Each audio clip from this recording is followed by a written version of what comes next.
Hello everyone, this is Katie from It's a Witch's Life. Today I just wanted to touch briefly on candle magic and different ways that you can do candle magic. So here's the plan. I have this beautiful candle here from Quill's Occult Supply, I believe it's called. I'll have to enter in a link for it so you can see what I'm talking about. Alright, so I have this candle here, and what I'm going to do is I'm going to take this stylus, this pokey tool, and I'm going to carve my intention into the candle. And then I'm going to place it inside this candle holder. And if you're wondering why I have this little candle here, it's because there's a lot of gunk in here, and I need something to make this stick in, because this is a little too small to fit into this brass candlestick. So I'm going to use this candle here or something similar, because I just lit that one to light this candle over here and it made a huge bonfire, so I have to think about maybe not using that. But I'm going to use some sort of candle to affix wax to this so when I stick it in there it stays. But first I wanted to talk to you a bit about preparing a candle for magic. The thing I like about Quill's candles is they're already rolled, and I don't know if you can see it, but these are all herbs here and oils underneath. But she, instead of leaving it with just the herbs there, she dips it one more time in wax, or two more times in wax, so it covers up the dressing, and therefore your hands don't get all disgusting, and you it doesn't come out in shipping, in packaging and shipping. So I really appreciate that. And I also wanted to touch briefly that my cauldron is sitting on top of my pentacle. And I did that on purpose because a pentacle, especially when it's pointing in the direction that it is a symbol for the the 5 elements, including spirit, and it is helping with manifestation. And I also have a point here, my wand here, and then if you look I have another point. So there's 3 points, and 3 is the shape of a pyramid, and the pyramid is very important in my magic. And then I have other tools around here that I have on my altar. I have my pen for writing things on a piece of paper. I have this cute little dish that was given to me for Christmas. I can't actually open it.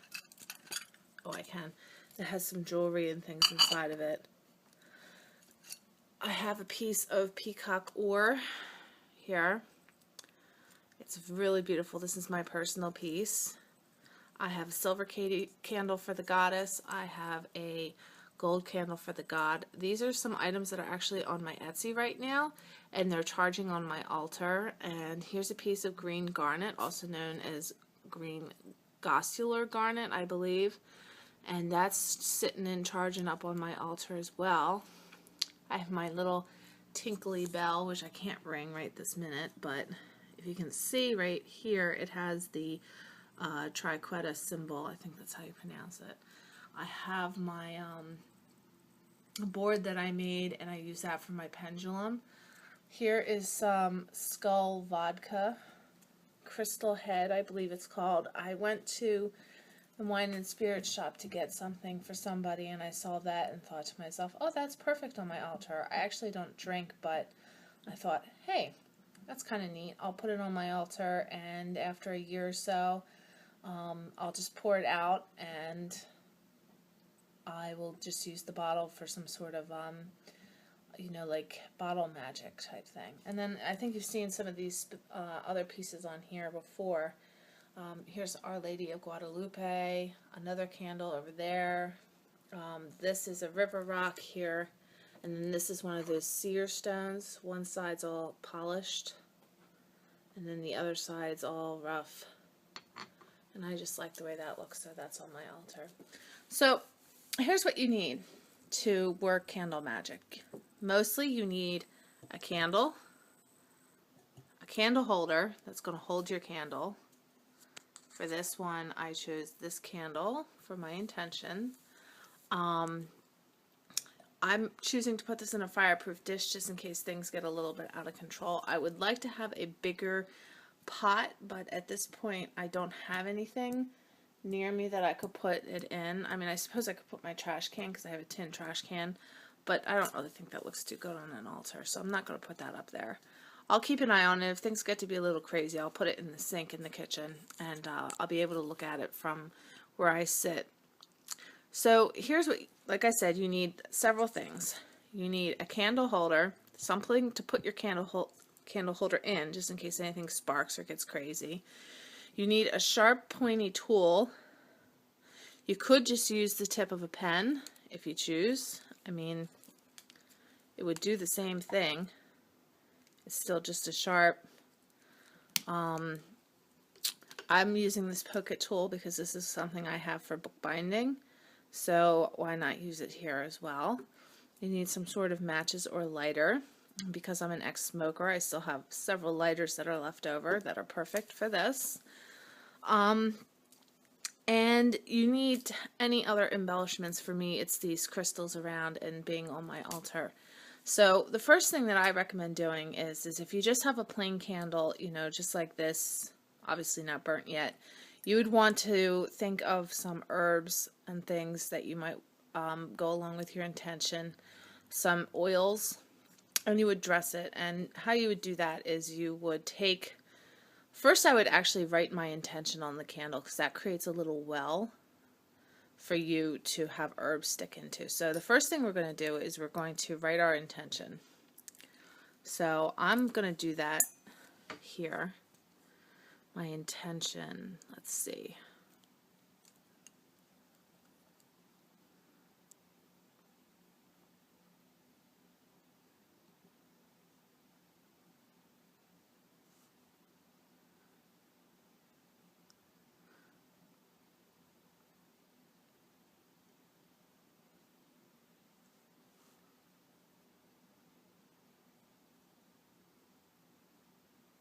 Now, I'm personally not writing things very deep because the candle has already been charged with an intention from the person who sent it to me. So I know that this is just affirming for me the intention that I have for it. You could put it up here or you could put it down here. You could put it in the middle. It's up to you where you put it. So you would do that, and then you would take your anointing oil and you would anoint up and up, meeting in the middle. And if you were doing it the opposite way, where you're trying to get rid of something, you would do boom, boom. Okay? And you would anoint, anoint, anoint, and then you would roll your herbs out in a line, and then you would just roll your candle in the herbs. And then you would take it, put it up, and then you would light it. All right, so I'm going to come back to you in a minute once I get this situated in here, and then we'll talk a little more about what the next steps are. So I have the candle fixed into this candle holder. I mean, it's not perfect by any means, but it'll do. It's sticking up straight, which means, you know, that's important to me because that means it's going to have a nice even burn. So what I like to do is I like to sit for a second and I like to close my eyes and I like to really focus on my intention here. I'm just going to take a minute and I'm going to do that.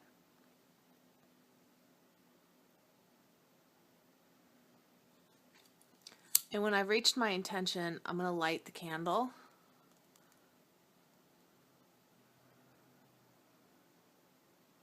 As you can see, it's burning big because I didn't cut the wick. Traditionally, you're supposed to cut the wick, but because this is a homemade candle, I decided that I wanted it to burn at its own pace, which probably isn't the safest, but I will be here and I have plenty of ways to put this out if it were to get a little bit out of control. So now that the candle's burning, you have some other things that you could do. The first thing that you could do is you could sit here and meditate with the candle for some time. You know, you've already inscribed the candle, you've already rolled the candle in appropriate herbs and spices with your intention that match your intention. And so now you can sit here and just meditate with the candle. You could take a piece of paper and you could write your intention down on a piece of paper. And in my case, what I would probably do is I would write it down on a piece of paper and slide it between the cauldron bottom and this pentacle.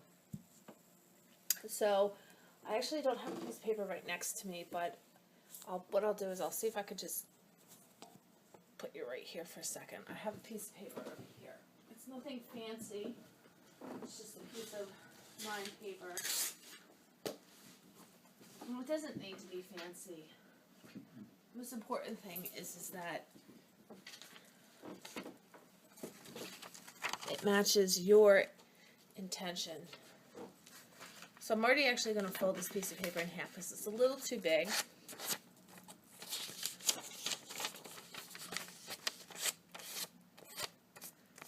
Maybe I could find a way to prop you guys up. Let's see. Let's see if I can do this. Okay.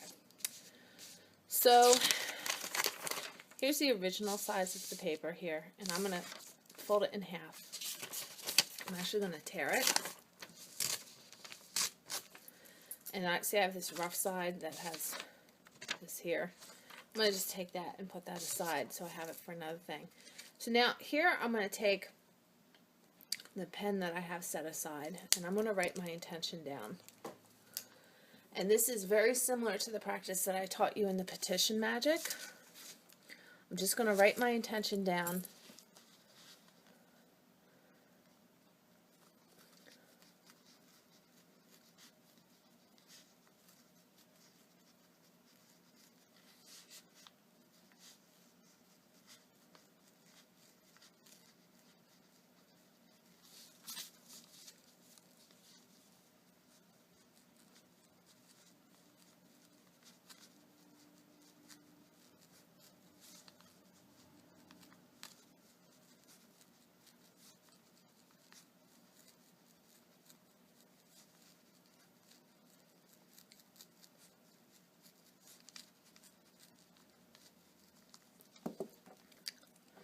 Now, what I like to do, I like to draw a big pentagram over top of my work. Now, my petition is written in here. So what I'm going to do is I'm actually going to take the paper and I'm going to fold it towards me. Well, in this case I'm not, because I don't want this. I want it to fold it away from me because I'm working on getting rid of something. So I'm going to fold it, turn it, fold it again. So that's 2 folds. I'm going to take it again and I'm going to fold it one more time. Now I'm going to take it and I'm going to stick it right underneath here, which might take some finessing. I'm just going to stick it right, might be easier to stick it this way, right underneath here. So now it's like stuck on my thing. So as it's burning down, as this candle is burning down, it's gonna go through and to my intention. So that is my current working right now, and that's how I work with it. And if I get to a certain point where I feel like it needs to be done, what I'll do is I'll take the petition paper and I'll burn it, just like I did in the petition magic video that I did, and I'll just burn it, and then I will let the ashes cool within the cauldron that the candle's actually burning. I'm not ready to do that yet, but if I decide to do that, I'll make a video, and this time I'll do it with tweezers so you can actually see what to do when you come to that point. Alright, so I hope this has answered your questions. I know it's a little scattered because I'm a little scattered today. So if you have any questions that I didn't answer, if I talked about something too quick for you, please don't hesitate to send me an email. You can send me an email at itsawitcheslife@gmail.com. You know, just the same exact thing I have now. So it's spelled the same way. And it's just itsawitcheslife@gmail.com. Alright, so send me a magic, leave me a comment, or send me an email, leave me a comment, and I will talk to you later. Blessed be.